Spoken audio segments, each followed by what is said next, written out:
Halo Bunda, Assalamualaikum. Jumpa lagi bersama Dekorasi Kampung Erlingga Tiga Maha. Apa kabar bunda-bunda semua? Semoga bunda-bunda sehat selalu dan bahagia selalu ya, amin. Pagi ini selain kita sibuk ngurusin bocil yang mau berangkat sekolah, kita juga disibukkan dengan persiapan untuk memasang dekorasi. Dan ini bunda-bunda tahu nggak kita mau kemana bun? Ada yang tahu nggak kita mau kemana nih? Ya, kita mau ke N8.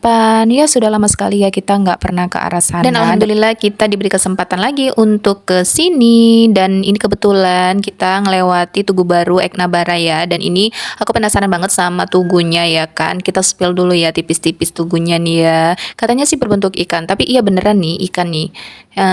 Wah, ini dia tugunya nih. Dengar-dengar sih katanya menghabiskan dana sekitar 300 juta ya bunda ya. Itu sih aku dapat informasi dari akun sebelah konten kreator juga. Dan ini beneran estetik banget sih. Oke, kita lanjut sembari menikmati perjalanan. Aku mau cerita sedikit tentang kenapa aku bisa jadi kang dekor. Jadi awal mulanya itu aku nggak kepikiran pengen jadi kang dekor kayak gini sih bun. Sebenarnya dari awal itu cita-cita aku pengen jadi guru, kalau nggak guru dokter. Itu sih waktu SD dulu ya nggak. Tapi ternyata berubah lagi bun setelah aku udah kuliah dan aku SMK. Itu aku pengen cita-citaku itu jadi seorang pelukis. Tapi nyatanya juga nggak kecapaian ya bun. Tapi itulah ya kan bun, kembali lagi bahwa apa yang kita rencanakan tidak sesuai juga dengan rencana Allah ya kan. Oke, sembari kita cucuk-cucuk bunga di dekorasi ini, kita lanjut cerita lagi. Jadi awal mula aku jadi kang dekor itu dimulai dari box hantaran ya.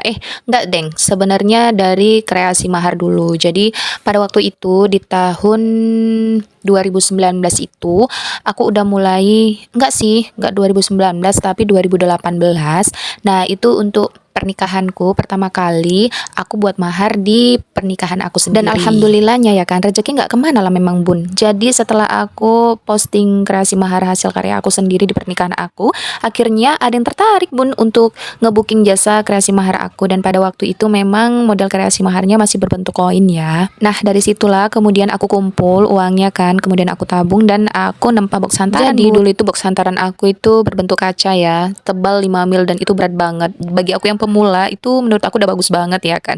Tapi setelah berganti tahun dan ternyata modelnya semakin dari situ berubah. Akhirnya aku mutusin untuk nempa box hantaran satu lagi dengan ukuran 3 mil dan berbentuk kaca juga bu. Dan alhamdulillahnya aku jadi punya 2 box hantaran, jadi semakin cepat untuk proses menabungnya. Dan setelah itu aku pada akhirnya buat dekorasi sendiri bu. Oke, dari situlah aku jadi kang dekornya ya.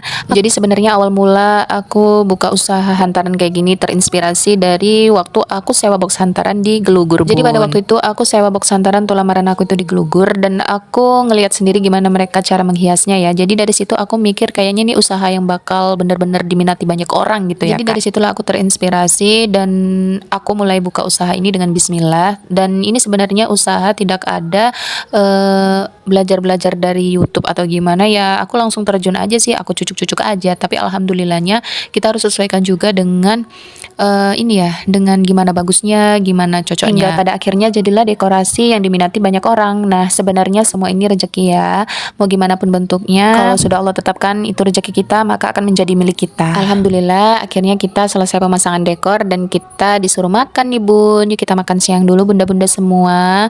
Dan ini hasil dekorannya. Terima kasih sudah menonton. Wassalamualaikum warahmatullahi wabarakatuh. Bye bye.